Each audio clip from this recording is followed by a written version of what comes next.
don't think most people understand just how quickly machine intelligence is advancing. It's much faster than almost anyone realizes, even within Silicon Valley, and certainly outside Silicon Valley, people really have no idea. Why is that dangerous? If there's a superintelligent, particularly if it's engaged in recursive self-improvement, if there's some digital superintelligence and its optimization or utility function is something that's detrimental to humanity, then it will have a very bad effect. It could be just something like getting rid of spam email or something, and it's like concludes, well, the best way to get rid of spam is to get rid of humans. Why would we lose? The source of all spam. I know we've all watched Cal in 2001, but why would we lose control over our machines? There are no data points showing that our connection to machine has ever been loosened. The thing to do would be to plot the progress of digital intelligence versus time, and then to maybe curve fit or extrapolate that progress and see where that leads. On a more sort of near-term time frame, I think artificial intelligence is something we need to be quite concerned about and really be attentive to the safety of AI. You mentioned ChatGPT earlier. I played a significant role in the creation of OpenAI. Essentially, at the time, I was concerned that Google was not paying enough attention to AI safety. And so I with a number of other people, created OpenAI. And although initially it was created as an open source nonprofit, and now it is closed source and for profit. I don't have any stake in OpenAI anymore, nor am I on the board, nor do I control it in any way. But the ChatGPT, I think, has illustrated to people just how advanced AI has become. It's not necessarily bad, it's just outside of human control. Now, the thing that's going to be tricky here is that it's going to be very tempting to use AI as a weapon. So the on-ramp to serious AI, the danger is going to be more humans using it against each other, I think, most likely. That'll be the danger. And then there's this sort of like a collective AI in the Google search, where we're all sort of plugged in as like nodes on the network, like leaves on a big tree. We're all feeding this network without questions and answers. We're all collectively programming the AI, and Google plus all the humans that connect to it are one giant cybernetic collective. It feels like we are the biological bootloader for AI, effectively. We are building it. And then we're building progressively greater intelligence, and the percentage of intelligence that is not human is increasing. And eventually, we will represent a very small percentage of intelligence. But the AI is informed, strangely, by the human limbic system. There's all the things that we like and hate and fear. They're all there on the internet. They're a projection of our limbic system. Things are getting more and more connected. They're, at this point, constrained by bandwidth.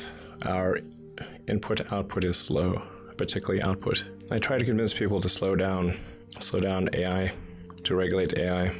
This was futile. The way that regulations work was very slow indeed. So usually there'll be some new technology. It will cause damage or death. There will be an outcry. There will be an investigation. Years will pass. There will be some sort of insight committee. There will be rulemaking. Then there will be oversight, eventually regulations. This all takes many years. This is the normal course of things. This time frame is not relevant to AI. You can't take 10 years from the point at which it's dangerous. It's too late. People call it the singularity, and that's probably a good way to think about it. It's a singularity. It's hard to predict, like a black hole, what happens past the event horizon. It could be terrible, and it could be great. It's not clear. But one thing is for sure, we will not control it. The merge scenario with AI is the one that seems like probably the best.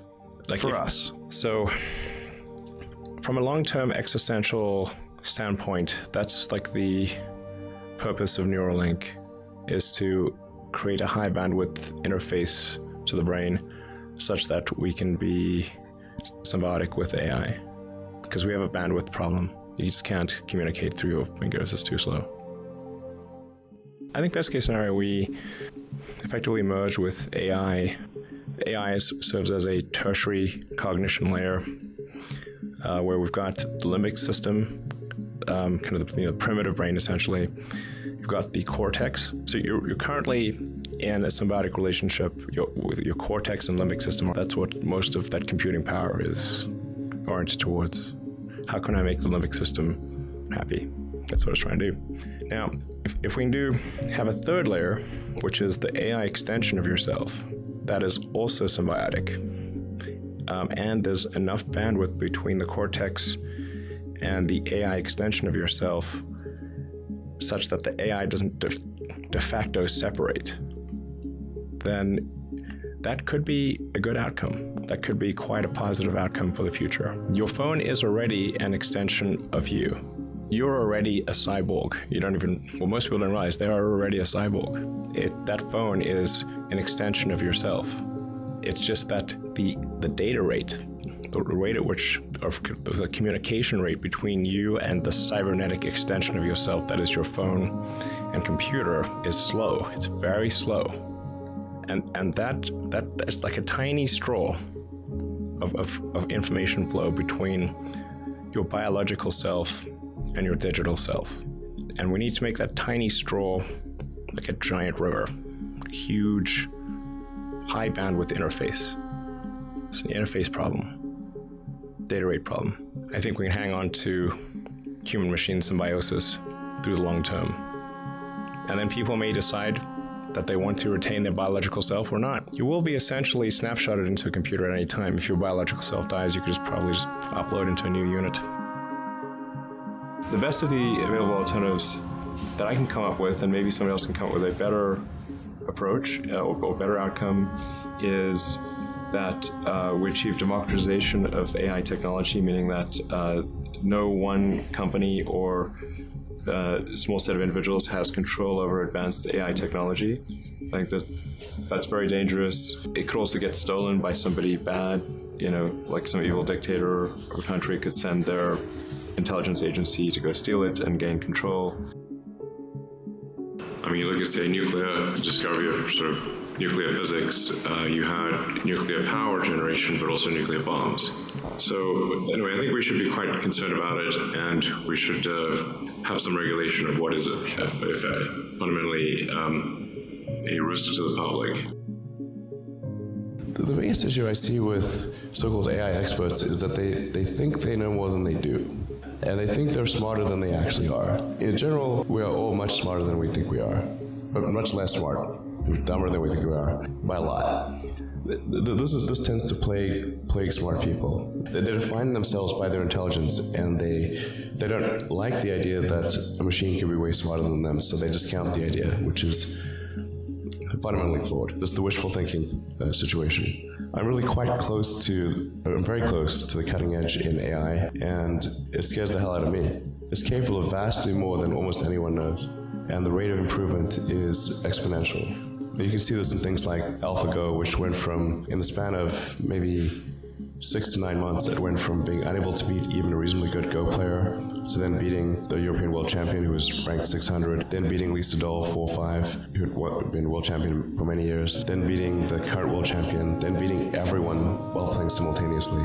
Then there was AlphaZero, which crushed AlphaGo 100-0. And AlphaZero just learned by playing itself, and it can play basically any game that you put the rules in for. Whatever rules you give it, it literally read the rules, play the game. Nobody expected that rate of improvement. If you ask those same experts who think AI is not progressing at the rate that I'm saying, I think you will find that their predictions for things like Go and other AI advancements their batting average is quite weak.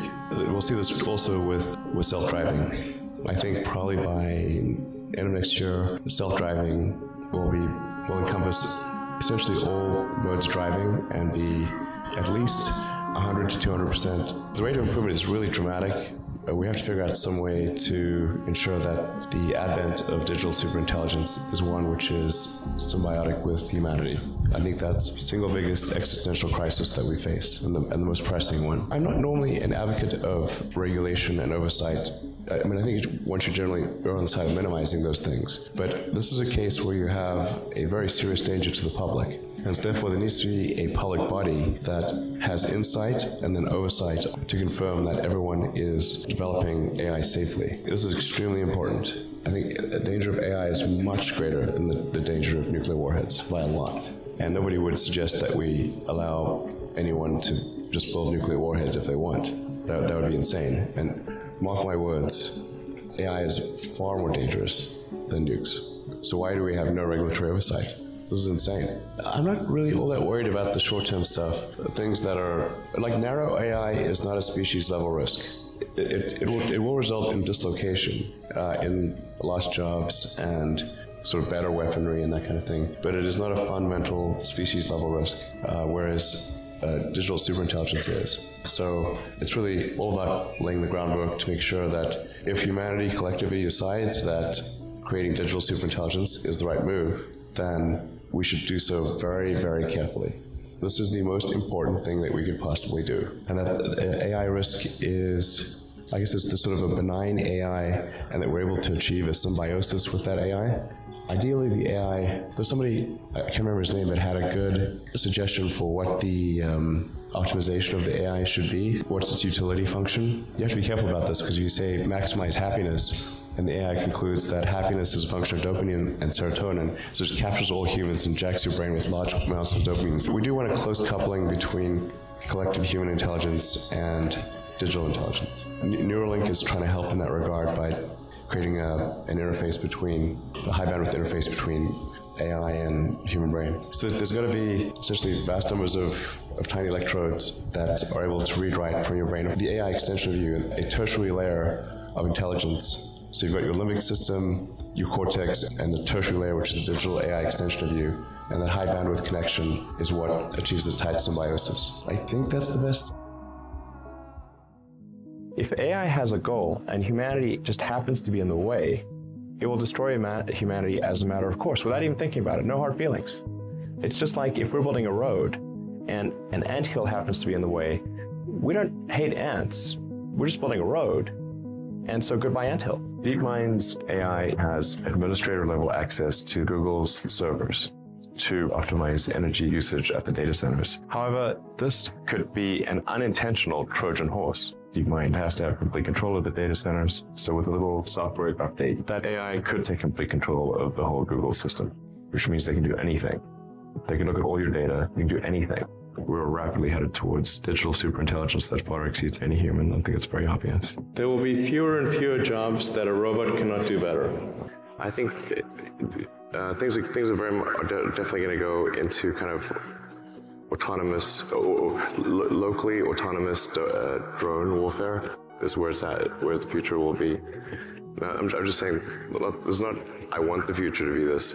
It's just, this is what the future will be, is autonomous drone warfare.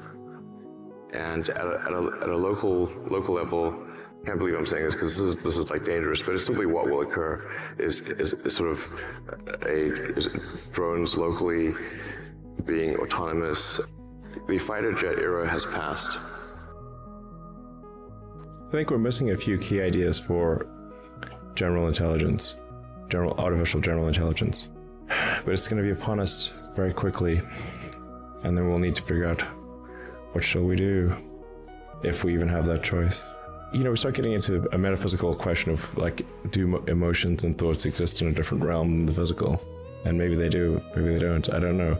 And from a physics standpoint, essentially, if it loves you in a way that you can't tell whether it's real or not, it is real. That's a physics view of love. Yeah. And there may be ways to test whether it's a simulation. There might be. I'm not saying there aren't. But you could certainly imagine that a simulation could correct that. Once an entity in the simulation found a way to detect the simulation, it could either restart pause the simulation, or start a new simulation, or do one of many other things that then corrects for that error. Your predictions for AI are coming sooner or later. That actually would help define whether it's accelerating or not. I think all of this is possible within 50 years.